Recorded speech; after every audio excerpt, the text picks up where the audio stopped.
this afternoon with Singapore, that was produced at Universal International Studios in 1947. It was released in September 1947.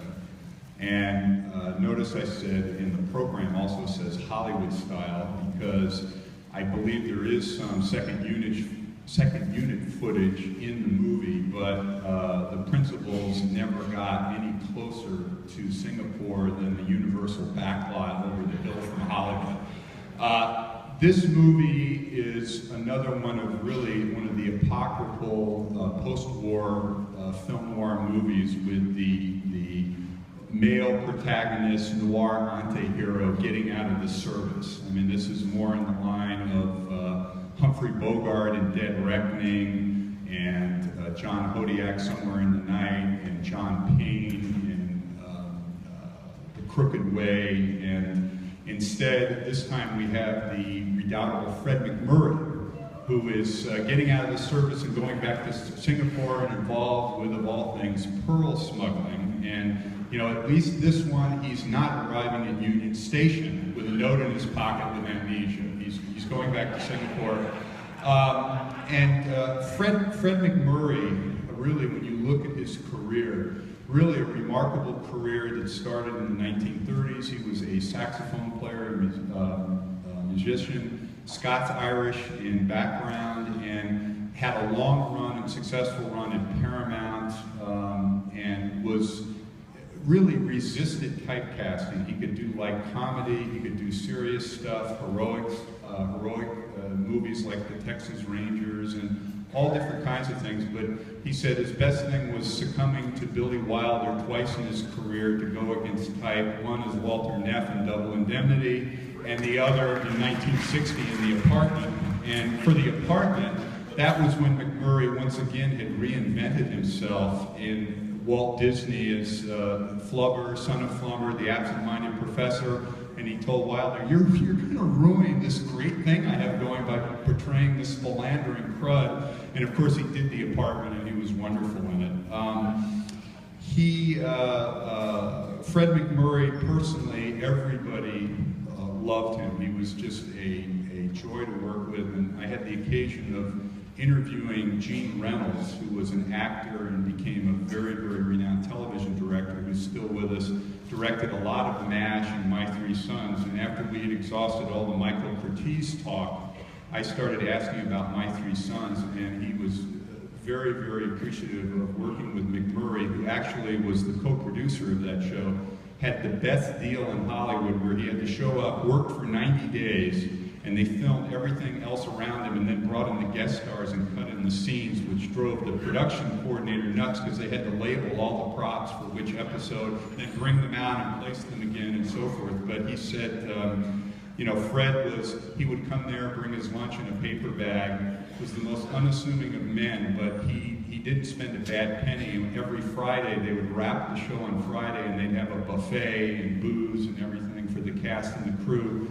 And he always noticed the leftover sandwiches and pastrami and everything. MacMurray would have a grip and put it together and put it in his car so he'd take it home for next week.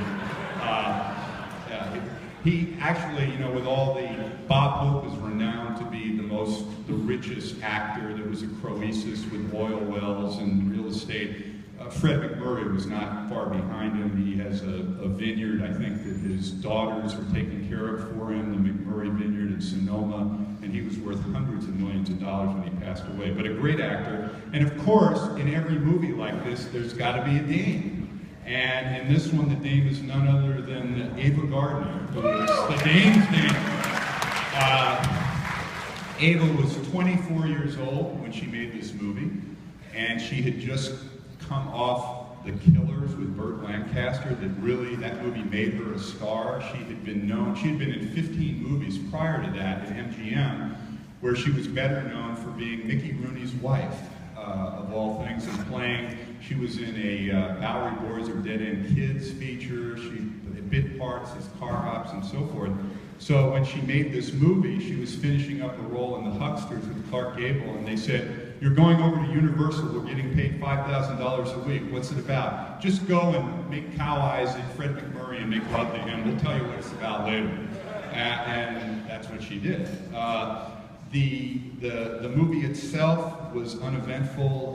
There is a scene in there where there's a fire, and Fred MacMurray actually got caught on fire and started burning up, and they had to cut and pull him off, and they had a fire crew and squirt him with CO2, which must have been exciting. And Singapore was actually remade by Universal in 1957 by director Joe Pevney and Errol Flynn in the movie Istanbul, that some of you may be familiar with. The director of this movie is a very interesting director by the name of John Brahm, whose name would be familiar to anyone that watched television in the 1950s. Brahm was a German born in Hamburg.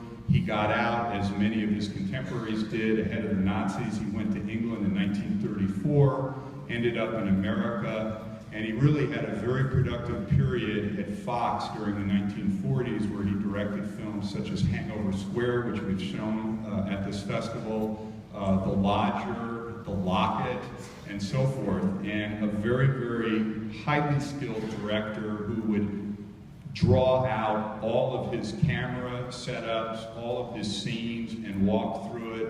And I know people that have worked with Brahm, and he was the stereotypical, you know, jodhpurs with the riding crop and the, you know, are we ready? You know, that type of guy. But he really, really knew his stuff, and I think that's reflected in this picture.